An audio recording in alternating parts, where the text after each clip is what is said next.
There we go. Speak. I want to give it a couple. I give it a couple of seconds just to make sure. Welcome in, everybody. It is Wednesday night. It is 8 o'clock. It's 8:30 on the East Coast. It is 5:30 on the West Coast. It is your Esports EDU chat. I am your host tonight. I am James O'Hagan. I am the Director of Digital and Virtual Learning for the Racine Unified School District and host of the Academy of Esports podcast. And to my right is... I'm Carrie Linden. If you follow me on Twitter, I'm the Chalk Moonju. I am the Communications Manager for Snowbright Studio. And right below is... I am Mike Dolly. I'm the president of the Wisconsin High School Esports Association and business education teacher at Elkhorn High School. And right down here we have... I am Bradford Harris, Ted Tinker on Twitter, education strategist for SHI, and the director of learning for Texas Scholastic Esports Federation, TexF. Fantastic. And our topic tonight is... sales per okay, let me try that again. None of us can speak tonight. Speaking is hard. It is. Our topic tonight is the reality of esports as implemented versus the sales pitch, because I'm sure a lot of you, especially during COVID, were seeing those sales pitches, the silver bullet solutions, the things that every problem can be solved through esports. And the reality is that there is no, well, in my opinion, there is no turnkey solution. But my panelists here tonight might have otherwise. So, first off, let's dive into this. A lot of these companies promise their platforms are going to be fantastic, spectacular. What is the reality of some of these things? What are we looking at? We're also getting into how we get students recruited. We're going to be talking about, how many teams people have versus the reality of those teams. The cost, what the real cost is. And then, again, a lot of these companies are looking for a quick sale because guess what? Revenue drives these things. So let's start off with looking at just I guess, first gut experience of, I'm sure we have all had that pitch, right? Yeah. All right, so who wants to lead off? That pitch that you just looked at and went, man, this sounds really good. And we don't have to name any companies, and we're not here to call people out necessarily. What we are doing is trying to have a constructive conversation around this. So let's start off. Mike, I know that as the head of the Wisconsin Association, I am sure that you've had companies approach you with, please use our platform, right? Yes, a few. So just kind of from my other background as well. So in my previous life, I was also an instructional systems designer for a private corporation. So we worked with a lot of sales individuals, and I kind of know like what their approaches are when they're trying to sell some of these platforms. They may not always know if they're only in sales, like how their platform actually works or why it would be beneficial. They're there to try to deliver that sale because for many of them, they're also getting commission for the number of sales that they're doing. So they may not know the ins and outs completely of their system and what they're promising that it can deliver upon. So trying to be able to like understand and ask some probing questions about what is their platform, how do you use it, way more so than just giving a demo of what the platform looks like. There's a lot of things that can be done. Like, are we pulling reports? Are we looking at usability? Are we looking at how is it going to integrate? Is it an SSO feature that can work with my organization? SSO means single sign-on. Yeah, sorry. So there's a lot of some of these like smaller background things that if you're familiar with some of these systems that you can ask some of them. And for me, ultimately, my biggest question that I ask these platforms is, what does your platform do that I can't already do on my spreadsheets? And I know it's cumbersome to run my own spreadsheets, but I love to be able to keep things in-house and we can modify it as is. I don't need to be able to go to somebody and say like, hey, can you tweak it to do this? And they're going to tell me yes, because they're my project manager basically, or my point of contact. But then it's ultimately up to them to go back to their developer team and say like, hey, we need this done now. And now they're scrambling to try to get all of it done. So I do appreciate the spreadsheets. Again, there's another advantage to the spreadsheets, and this is probably something that we will hit on a few times. Data privacy. Being able to say, guess what? This is our spreadsheet. We're keeping this internal. We know that we're not selling this data off. Carrie, are you have you had any experience with data privacy. when it Yeah, comes to these things. yeah. That I think was the thing that I was going to say is when you are approached by, companies, whether they're leagues or whether they're platforms that, there's so many different esports services being offered right now. Um, a lot of times they come with this pitch of, here are all these great things that we offer, and here's this, communications platform, and we collect this data, and you can look at this, and that's kind of always one of my big concerns is, okay, so how is that data acquired? How is it handled? What sort of security measures are in place, especially when the platforms create community spaces? Like, community spaces can be great, and in the scholastic setting, we tend to watch those spaces really tightly. Everybody I know that runs a Discord server has a lot of mods on it. They've got the security protocols up. They've got We hope. behavioral agreements that are in place. Like, it's tight for the safety of the students and for the safety of the staff and the adults that are involved as well. So when you hand that over to an outside organization, you don't know what's in place. And a lot of times, like, if you go to the website and you try and find out, none of that information's there. So they don't tell you if it's COPA compliant. Like, they don't tell you if there are other sort of compliances that they're looking at. They don't talk to you about, the safety measures. They'll just say, like, a safe place for, like, that doesn't tell me anything. How many moderators do you have? Are there gaps in your moderation? What are the repercussions when somebody breaks an expectation? Are those expectations listed? Where are they so I can see them? Again, data collection and management. What does that look like? Even to register for some of these events on different platforms that are more public, you have to provide a lot of information. You're providing your full name, you're providing addresses, you're providing information about the school that you're going to. It's a lot of personal information that in some cases shouldn't be collected in a scholastic setting, where if you don't know what's happening to that data and how it's being used. I know I ran across one, I want to say like a year ago. They were running an event. It was a public platform, so you could sign up with like your friends from school, and it gave all your information to Army recruiters. So, by signing up for this event, you were also having all of your information being sent over to recruiting offices, and you had to dig to find that. So it wasn't something that I would think the average kid would have, looked for, been able to have spot and have any idea that that was what was happening. But it was like that information was being handed off to a group that was not completely unrelated, because they obviously had a working relationship with this group. But it wasn't upfront. So it wasn't something that you saw right away, like, hey, this is this partnership, this is what happens, you can opt out of it. It wasn't easy to spot. And Bradford, again, you've kind of made the transition into the sales world as well, though yours is more of a hardware focus. Is that correct? So I dabble, and I just wanted. Well, wait, as much. Sorry, I just wanted to say real quick. Wait, Bradford, hold on a second. I was only prefacing that because I wanted to say, because you also have that TechSF role.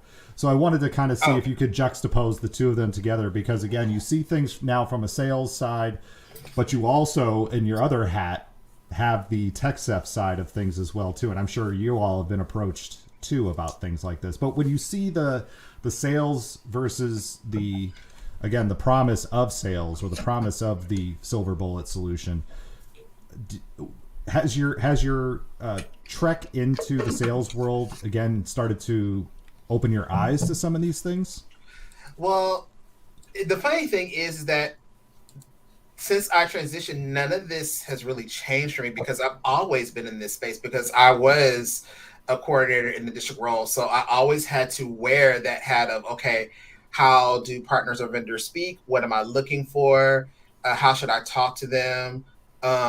What are districts saying? And so my part in the space now is I'm that educational person. I'm not really selling the hardware. That's another person in the esports ecosystem under SHI. and they're not there to make the quick buck. They're there to educate. Here's this part of the hardware, and then there's the account person that does this part. My part is the strategy. As a strategist, saying, okay, here's how we can shift what you need. So if Mike needs, I'm gonna make up something Alienware, and I'm like, okay, let's bring it down. What's your budget? What is this? What is this? I'm that education person that says, okay, let's talk real. Let's talk reality. I'm that safe. I'm that safe person in the room that can help, talk things down to say, okay, bring your IT person in, bring your superintendent in, bring this person in, because sometimes they want the sun and the moon and the stars, and yes, they come to me, and they want all this stuff, but then the reality has to sit in and go, okay, let's figure out what you want to do. Does this work? And it's multiple conversations that I have with them and that my team has with them. So it's not one conversation where Mike says, I want this, and we give it to him and everything's great. It's a dance. And I remember being on the other side of that dance, saying, and now I'm in that seat going, this is what Mike is going to say. This is what James is going to say. This is what Carrie is going to say. So here's the funny thing, y'all. I'm educating the AEs, the salespeople, like, you can't say this to them. You can't do this. You can't do that. You can't say this. Is this cup compliant? Is this SIPA compliant? Because they're ready. The AEs will show, like, here's hardware X. Okay, let's look at that. No, you can't come in there with that, because our educators will tear this apart. They'll do this, this, and this. So that's why now, not just in esports, the industry as a whole, the tech industry as a whole, are looking at educators to come in and be that middleman, because they don't know what that side of education. So we have to teach them what to look for. It's really interesting. The tech sub part of it, though, now, Danielle has taught me, like, hey, we got to try multiple different things. Like, the one thing I'm glad that she taught me is never stay married to a product. You should always be dating. And I always tell people that now. Always date your product. Don't stay committed. Don't stay married to it. And when people, when I tell people, let's say that slower. Never stay married to a product. You should always be dating. Yeah. Just date it. Just date it. Don't stay committed. And what you mean by that is you don't want to put all your eggs in one basket, or absolutely. Yeah. And I want to say this. I know Mike likes his spreadsheets. I love the spreadsheets too. My concern with that is I love the data, and my friend, I'm gonna call him Jacob Mitchell. You rock on spreadsheets if he's listening. My concern with doing it on your own is you're doing it all on your own, and if you're not just the esports director, that's a concern, because you don't have somebody else behind you doing the other stuff, because you're also esports, you're also the bus driver, you're also this, you're also that. So sometimes that data gets skewed, but I get that there is a trust factor when you're giving your data to somebody else. So you now have to ask those hard questions to said provider.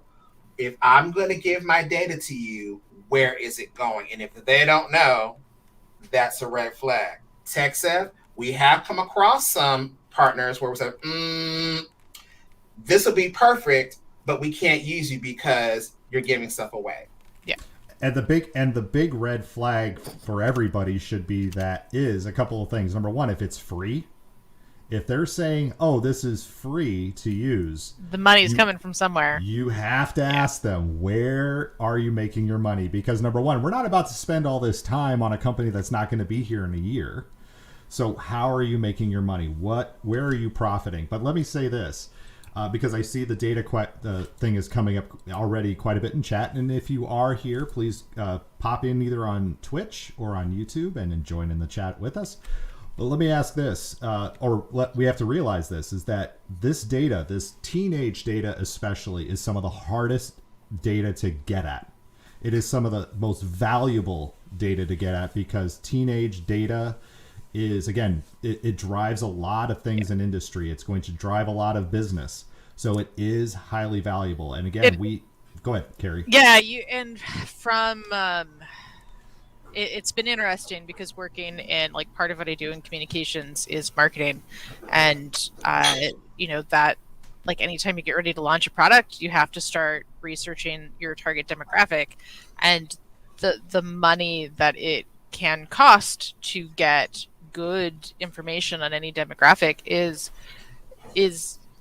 huge. Like, it's huge. So the money that exists in regards to data about any consumer base, it's massive. So yeah, like you said, if a service is free, they're getting paid somewhere, and if you can't clearly see it in advertising, it is most likely coming from data, and they're making hand over fist from companies that will buy that information for their marketing purposes.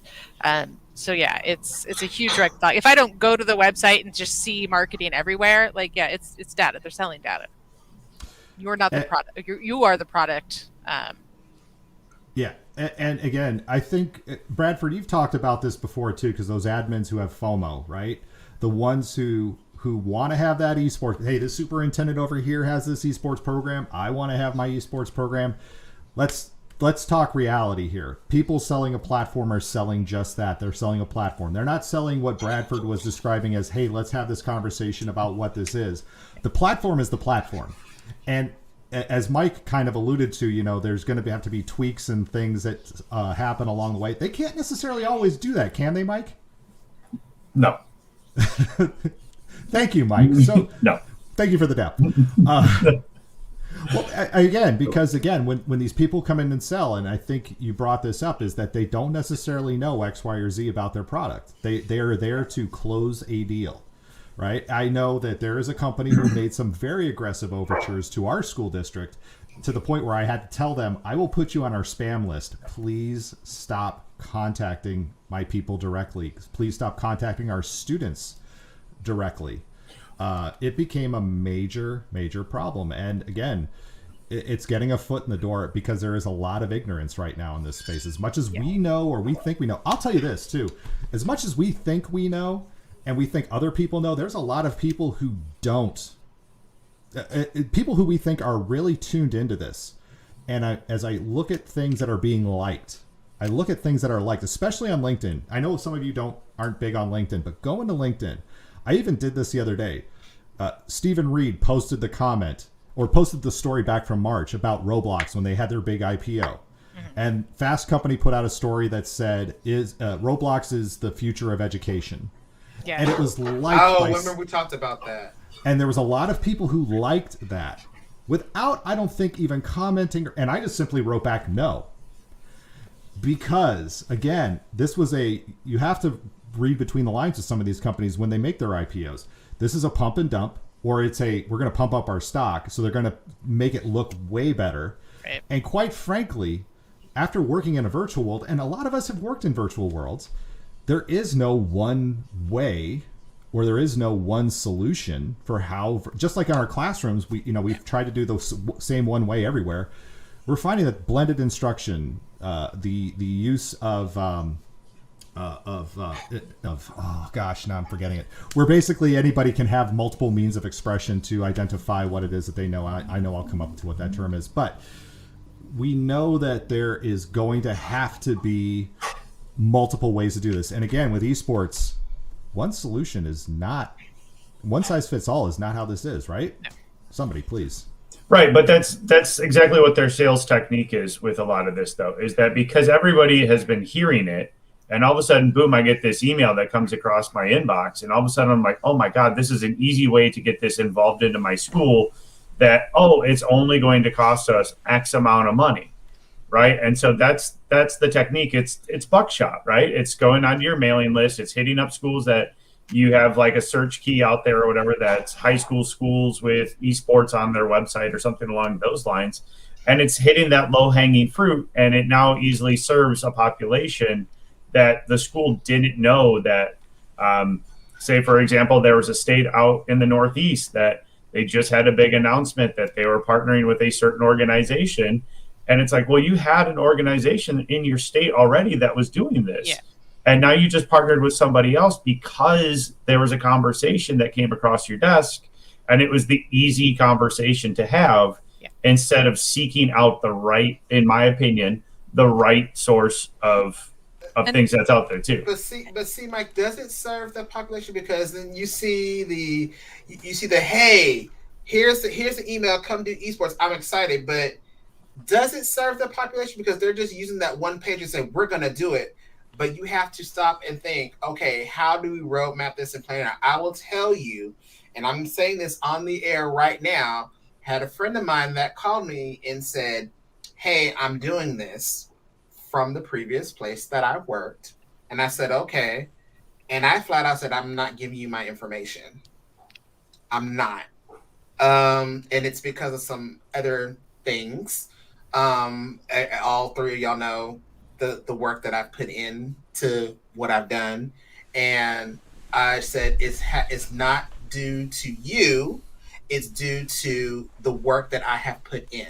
Yeah. And everybody that I have talked to in the space has taken 3 to 4 to 5 to 6 to 7 years to build up their program. Not necessarily. No, but you know what I'm saying though. To build a quality program, a sustainable, or what they think is a sustainable type of a program, right? Oh, there's some programs that have been going 3 or 4 years that are just basic. Okay. Basic. But you get what I'm saying though, right? They've built something. They're trying to build something. And then here comes Mr. or Mrs. X with this one pager here. You can do this in like 2 weeks. And bam, here you go. And that's the problem. Everybody in our space, and I'm not trying to, sound haughty or like, hey, we're better than you. It has put the work into it. And then somebody else comes and said, hey, you can just do this, no problem. And that's the issue. You got to talk about, okay, where's the data coming from? How do you make this inclusive? How are you getting the equipment? Where's the curriculum coming from? Does it fall into CTE? Does it fall into STEM? Does it fall into tech? Does it fall into literacy? And people are like, wait a minute, I didn't think about all that. Yeah, you have to think about all of those things before you just say, hey, let's press the play button in the game, or let's start the tournament. And I think one of the things that we're seeing right now is you've got sort of like the old guard, the people who've been in it before it was cool, who like you said, put the time in it because they were laying the foundations for Scholastic Esports, and it was not as many options out there. So it was a group of people that had to do it on their own. And so you've got a lot of people that created, state leagues or organizations who built their programs from the ground up and who did it without sort of an outside source coming in. And who have been in the industry for quite a long time. So you've got that group, but then you've got what we've seen blossoming during COVID, which is that easy solution. Which, if you are new to esports and you do not know better, it looks like it's what it needs to be. Like four steps. That's all you need. 4 steps. It's 4 steps. Sign up, assemble your team. And you can get it in the school. And honestly, sometimes there's admin that's saying, no, we need to slow down and we need to do this right. Like I ran into people 3 years ago that were like, okay, I think that we need to slow down before we implement. And I've always been like, yes, absolutely. If you feel that, you should, because you should not be implementing this fast. But a lot of people, they don't. They want to bring it into their schools. They're really excited about it. They're seeing other people doing it. And so here's this product. It says it's going to be affordable. We're going to be able to be playing by fall. Look, there's all these different things that come with it. It feels like it's coming from people who know what they're doing and have the best intentions. Teachers have to step back and be like, it's a business. Yeah. If their intention is to make money, guess what? That's their intention. Yeah. It's right. But you need to ask. I think that's my big thing. If you're new to esports and you're wanting to implement and something shows up and it looks perfect or it just looks really good, ask. Go to Twitter and throw it out there. Hashtag it. The esports community, we're not shy. People are gonna pop off and tell you what they think. Especially if you say, hey, this organization hit me up, this looks really good, what has been your experience? We've had conversations in Discord channels about different organizations and groups and products, and there's been mixed reviews on it, and people have been really open and honest about their experience and been able to say, like, in this situation it wasn't a good fit, and in this situation it was a good fit. But yeah, like, ask, but then don't expect somebody like Bradford to do the work for free. But I'm sure I can get an opinion. Like, and I'm going to put on another hat just because I know of how many teachers that I help on board with some of this. Is that, yeah, they are completely out of their comfort zone, but ultimately we try to start these programs because our kids are interested and that's what they want to do. And so I can understand if it's coming from somebody this is not their forte and they're looking for something that they can provide a service for their students to get them involved and engaged. And ultimately that's the role of us as educators in the classroom. Yes, we do need to slow down on implementation, but ultimately it's done with the mindset that we're trying to provide something for our kids. And so I understand, like, it's hard to sometimes vet and go through all that process when you're trying to, like, oh my God, I got kids that are so excited. I'm looking for something to get involved with. Boom, here's something quick and easy. And now I can say that my students are participating, they're loving it or not. Like, and so I can understand both sides of this too. Like, I do understand where some of those schools are coming from.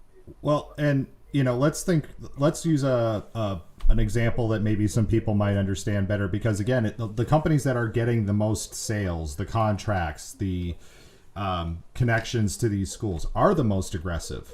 They are the ones who are undercutting or just saying, hey, this is so easy, let's do it this way. They are selling that bill of goods. And they're hitting up everybody. Like, they're hitting up libraries, they're hitting up after-school clubs, they're hitting up everyone. Yeah. Well, think, Beta versus VHS, right? Beta was something that was higher quality, better technology, and guess what? VHS was like, they gave it away. And it was like, they just gave it away, and it killed Beta. Even though Beta was better tech, it was a better company. Well, it was Sony. I mean, it was that was their product. But VHS was not near to the quality that Beta was. And that was something that, again, it was because of hyper-aggressive just giving it away. And VHS won. And we had to suffer through. Those of you who've watched VHS tapes, I know a lot of you have not, but we know the quality. Rewind. Yeah. But here's the other thing too is the other part of the promise is the numbers. Now, I will tell you that there's a company, and I looked at their map, and I was horrified to find some of my schools that I work with listed on that map. And I know we have not competed with them. We have not. And they had our schools listed on their map. Yeah. Yeah, I think that's one of the questions to ask is, where does that data come from? Especially when, because it used to be that there was one or two that had some really inflated numbers, and now there are some that launched, this year that have some really inflated numbers. So I think one of the things, if you're looking at the numbers and they seem too good to be true, they seem really big. They are too good to be true. Esports is not that prevalent. Is it in a boom? Yes, absolutely. But it is not. It is still not a common thing to have in the classroom. And especially if somebody's talking about it being in middle school and elementary. No, I'm sorry. It's not prolific there yet. It's making headway, and we're seeing more leagues and we're seeing it being incorporated more.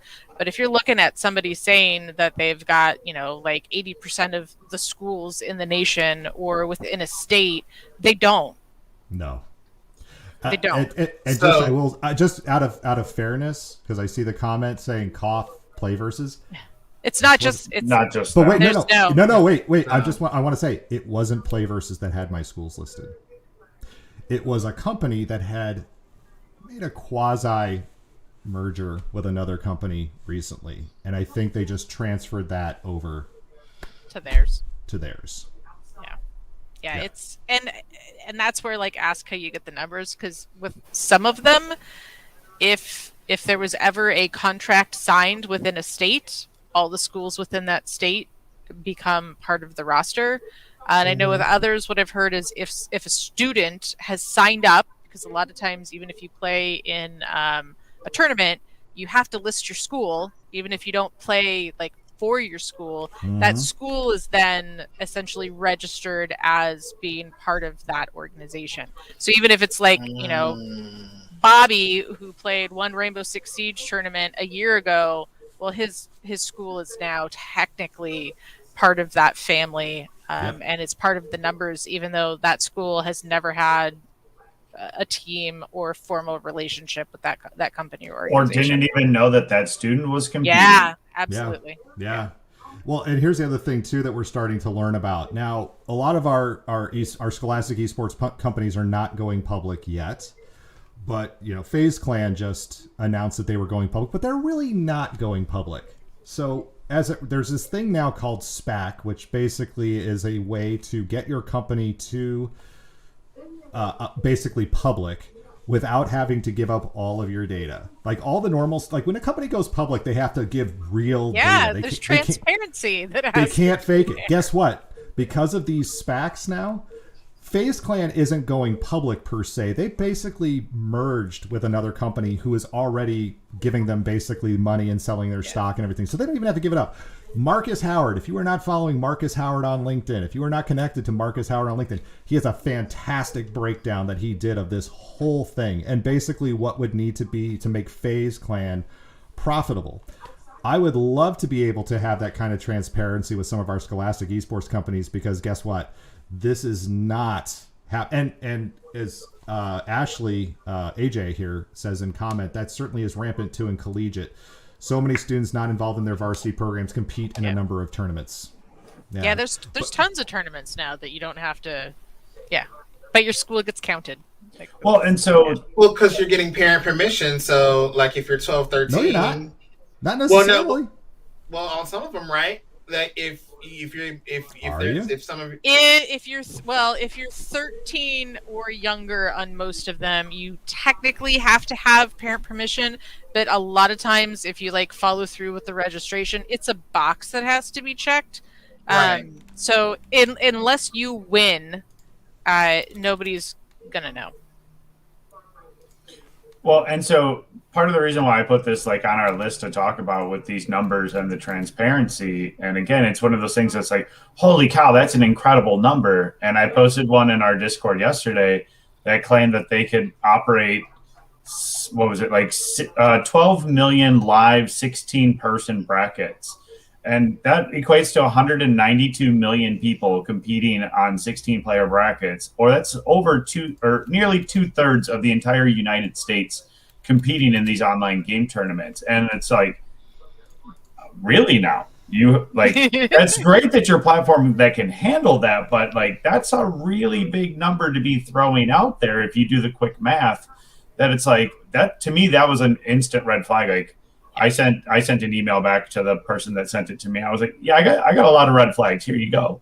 And so again, some of these transparency numbers are really nice. And as far as that list goes, that was in chat previously, all of these state organizations, we all list schools on our websites that are actively participating. So we literally give up a list of our schools that have programs that these companies, if they really wanted to, we give them central locations to go because we believe in that transparency. We also like to show off how many schools that we have participating in our organizations because it shows off to our state too. So,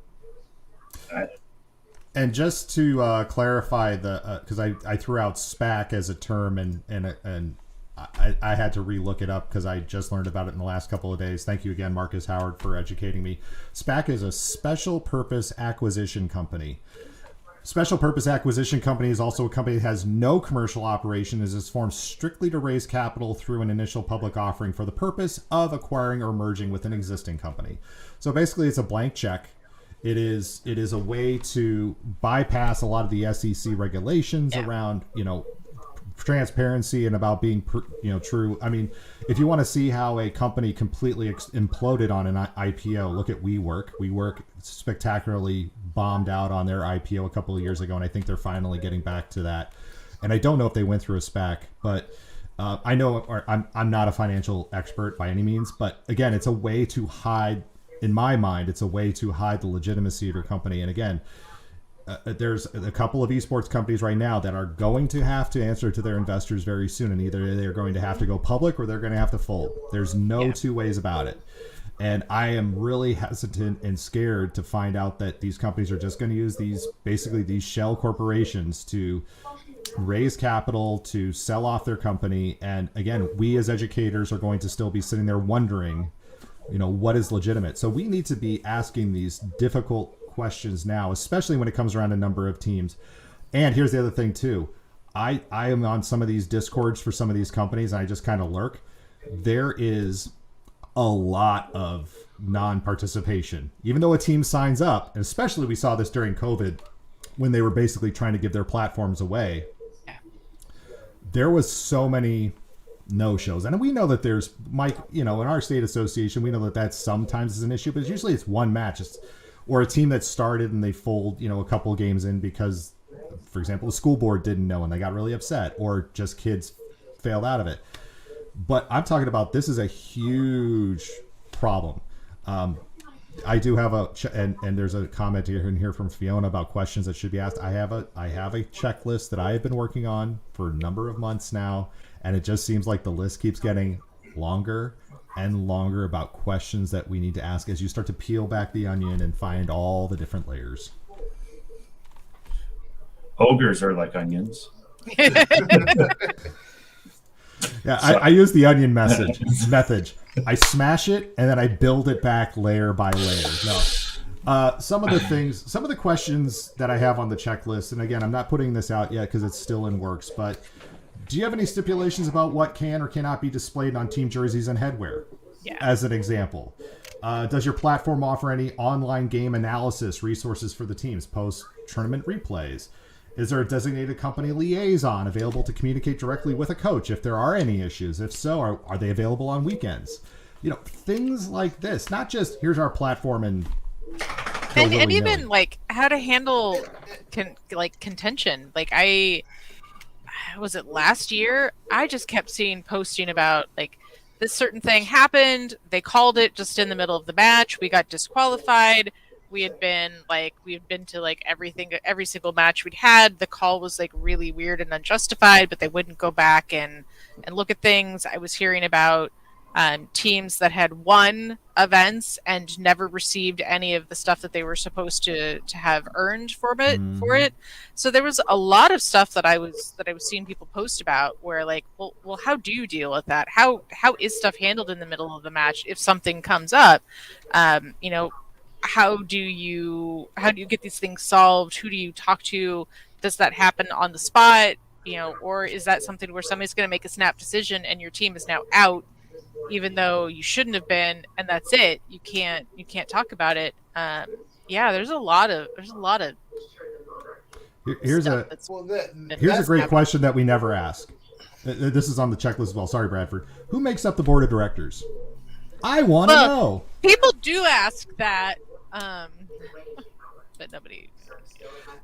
Funny enough, James, those are questions that I know Danielle and we talk about this all the time with TechSef, and like I told you all before, we get companies that come in all the time, and what we realize is it's so easy for these companies to just come up and just create and make something and do something, and here it is, it's out there. But then we're like, wait a minute, you want to get into the K-12 space? Well, you don't realize there's got to be some work. Even in higher ed, we'll put K-12 all the K to 20, whatever. You have to realize now that if you're trying to hit that space, there are some targets that you have to hit. Danielle's a little bit more brutal than I am because I'm just not in those conversations. But Danielle is very brutally honest. She is. And when she talks to those companies, they're like, wait a minute, I didn't know that. I'm like, well, you're dealing with, let's not even talk about the high school people. You're dealing with elementary kids. You're dealing with middle school kids. And you're dealing with parents, and I'm saying this respectfully, who just don't know the platform. They should know this. So we got to speak up. We're speaking up for them, and we're speaking up for teachers who don't know this. So do you have these things? Everything that James talked about in that checklist, that his preliminary checklist, we're asking them, and they're like, "Wait a minute, we never thought about that." Yeah. Well, you're gonna have to start thinking about that if you're trying to infiltrate this space. It's ready to go if you're hitting pro. If you want to go into the esports stadium and do that tournament tomorrow, you are good to go with some 20-year-olds that have no affiliation with EDU.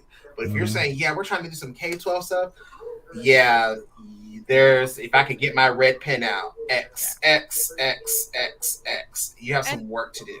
And not even just the board of directors, but who are they affiliated with? Because I want to say, like, a year and a half ago, 2 years ago, almost everybody that slid into my DMs that wanted to get like super involved, get their companies super involved in Scholastic Esports, they were almost all attached to gambling, pot, alcohol, tobacco. Like it was like they were one of the four.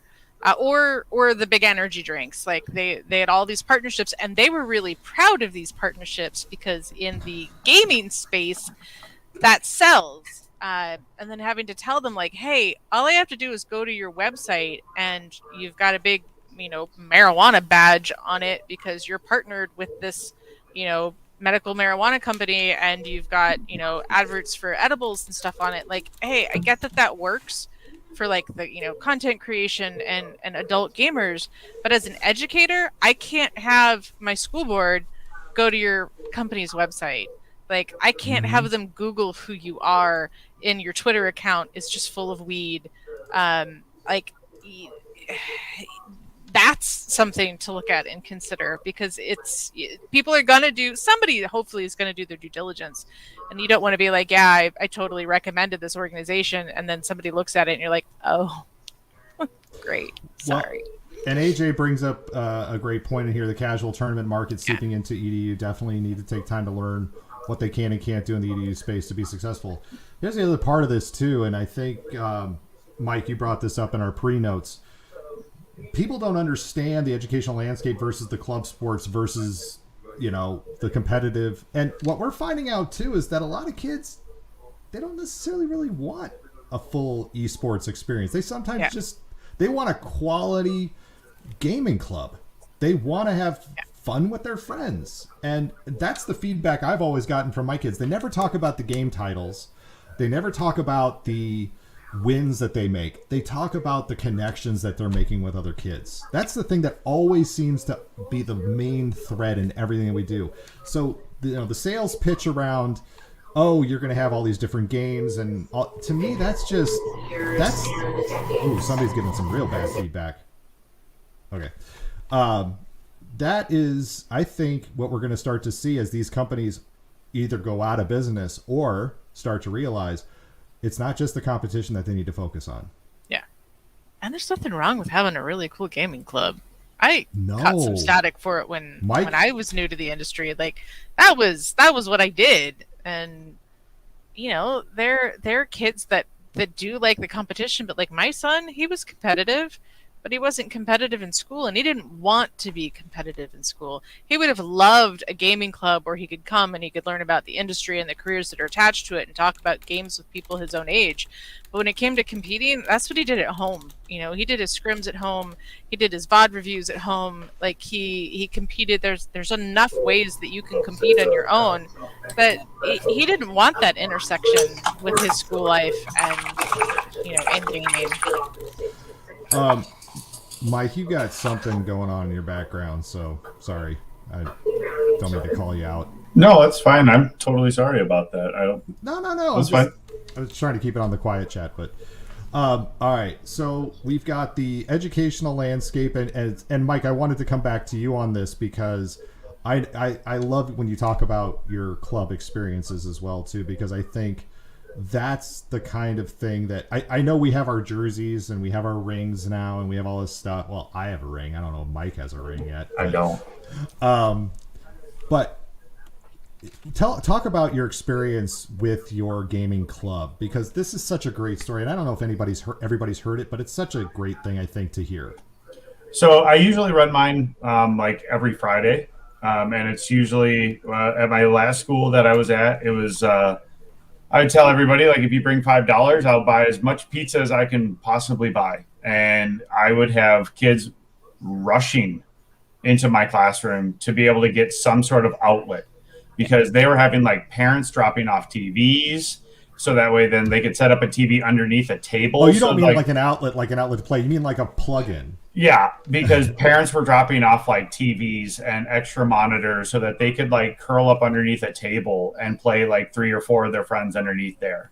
I've kept emails from parents from years ago saying like, "Thank you, my son now has purpose and friends at school." Yeah. Every Friday night, like I have to forcibly remove kids from my room at 5 o'clock. Like I have to tell them 3 or 4 times, like, please get off of your machine. It is time to go. I love having you here. I appreciate you. Like, but you have to go home tonight. Like, yeah. I mean, that's what it is. Like some of them, they love being there more than they love being at their own homes. Or it's a place where they're socially accepted. I have some that just like to hang out for 2 hours after school and just watch our team play. Yeah. They have no interest in playing the games, but they love to see the team camaraderie. We're having more that want to get involved with streaming and designing. And like, it's great that all these kids are just like finding things to do within the program.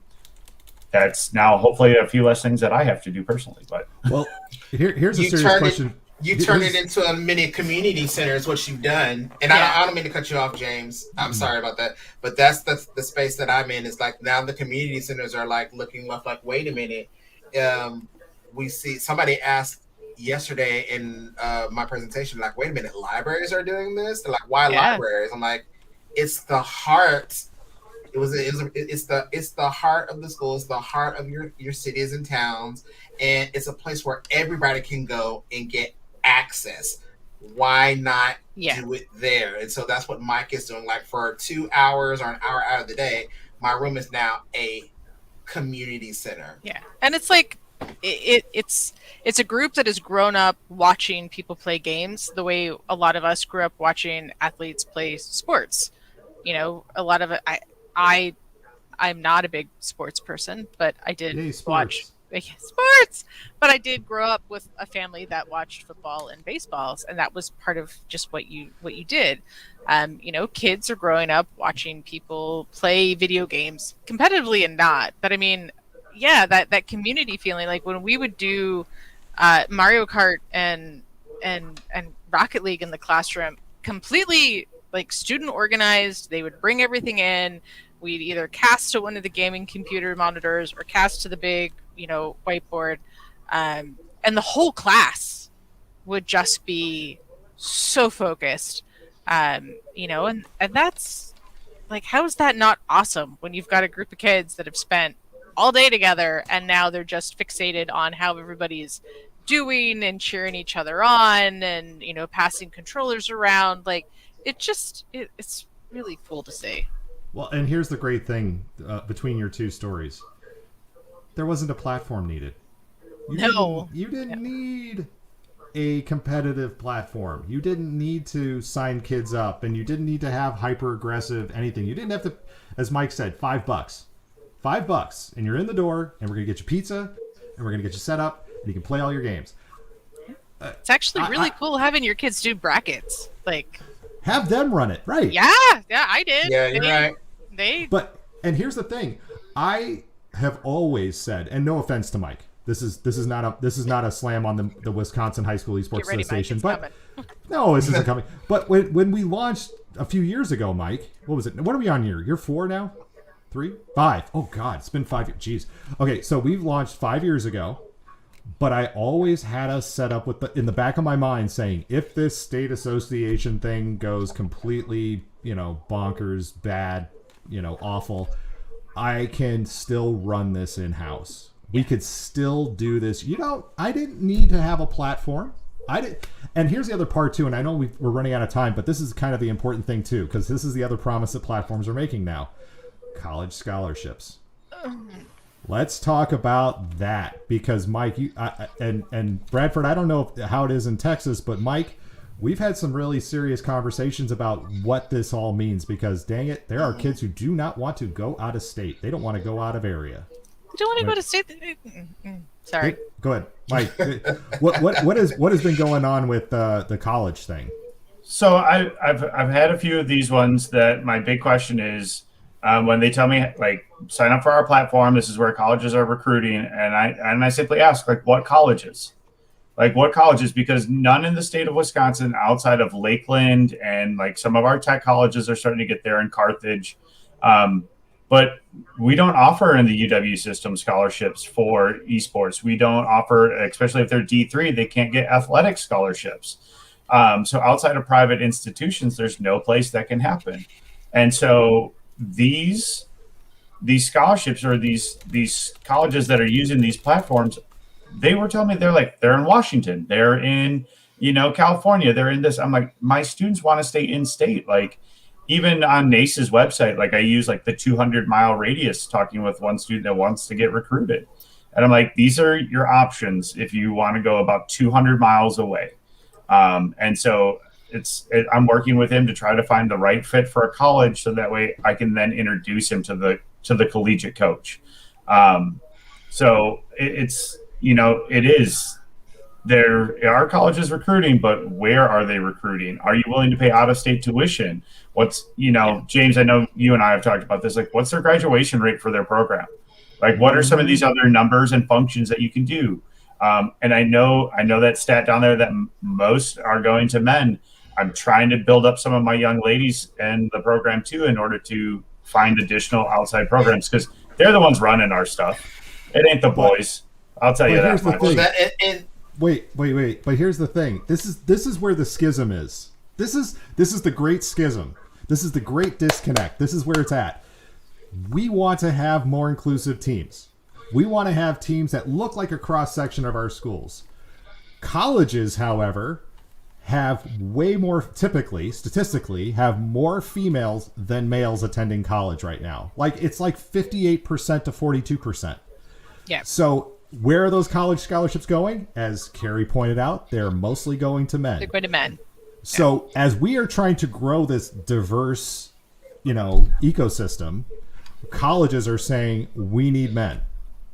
I mean, that's just a bad disconnect right there. Sorry, I had to bite my tongue a little bit on that one. Well, and it's not even just colleges saying we need men, but specifically attached to gaming too. Like it's, yeah. And the funny thing is, you need men to do what?